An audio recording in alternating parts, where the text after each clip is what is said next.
Hi folks, so in today's video we're going to check out this Paneer Lababdar by Moti Mahal, like a Tuesday special. Typically, as we all know, Moti Mahal is famous for the butter chicken, but well, I mean, everybody's reviewed that. So I thought take a look at their vegetarian collection today for a change. Now, I typically try and review restaurants that are actually available pan India. I believe Moti Mahal has many franchisees pan India. These franchises, I mean, sometimes they adhere to the usual recipe for signature dishes, and sometimes, they don't for the rest. So let's check it out. Although this is priced fairly competitively at 199 for a half, no discounts on that, but I think that's fairly competitive if we keep in mind that it's a Moti Mahal brand.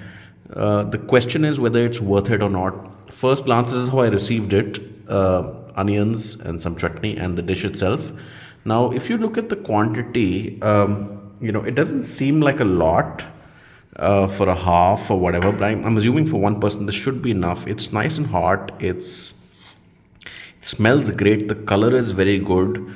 The paneer itself, it looks pretty good. So I didn't order any breads from them, so I'm going to just using my own chapatis. But the color is very nice, and this is a Paneer Lababdar.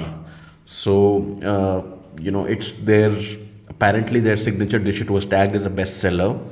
So I tried to search online and check what are their vegetarian signature dishes. It didn't really give me too many options, so I thought I'd just use the bestseller tag. I'm very happy that they've sent sirka pyaz along with the dish, because that actually should add a good amount of flavor. The chutney I'm not very sure on. It's a little on the watery end, more watery than I would have liked. But anyway, let's just put a bit of the dish onto the plate, and then let's see what we have. Now, like I said, the gravy is nice and thick, which is good. The color is amazing. That I really like, because many of these dishes, you're going to see that the color is just a little watered down, but that's not the case here. And I'm glad they've been fairly liberal with the onions, because that's pretty much staple for a North Indian restaurant. So that's what we have. Now, this chutney I'm going to ignore. I'm not a big fan of it, so I'll just ignore this chutney. I want to get a bite in before actually involving a bread. Now, the paneer itself, it's nice and soft, which is great. But again, and as in most of these dishes, as you'll see, the real game is of the curry or the gravy. So let's just get a bite in of that, because it's nice and thick, which is nice.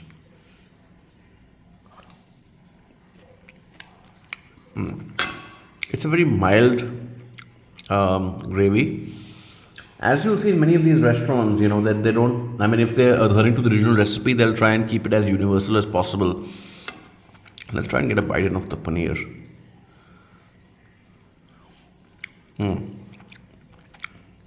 So yeah, the paneer is really soft.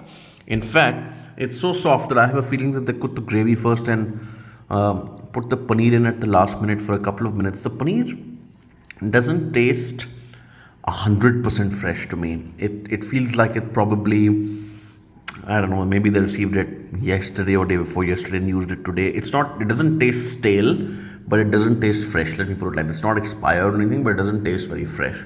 Anyway, let's get bread in. So I have a normal chapatis at home, and let's try and take a bite with the bread, and then I'll give you my review. Normal chapatis doused in butter.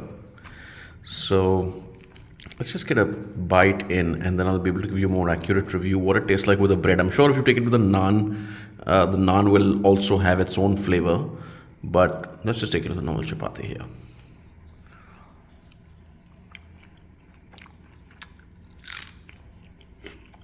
Okay. Tell you what, the flavor is very mild. It's not spicy at all. It's a lababdar. I don't know what that's supposed to imply, but it's a very, very mild flavor. It's very universal. So if you're ordering for kids or other people in the family who don't like spicy food, I think it's great. I'll tell you one more thing. The gravy is very nice. It's mild, but it's not sweet. at all. It's not at all sweet. It's just low in spices. If you know, I like spicy food. This is low in spices, but it's very flavorful. I can taste the fenugreek, I can taste the garlic, I can taste ginger. Thankfully, not a lot of capsicum, so I'm happy with this. In fact, we're gonna go with an FT score of about 8 on 10. I don't know if this is the original Moti Mahal recipe because this is apparently a franchisee that I ordered from, but to be honest, I mean it's not bad. The quantity definitely on the lower end for the price, but other than that, I think I'm very satisfied with this. So we'll go with that. And thank you all for tuning in. I'll see you in the next one.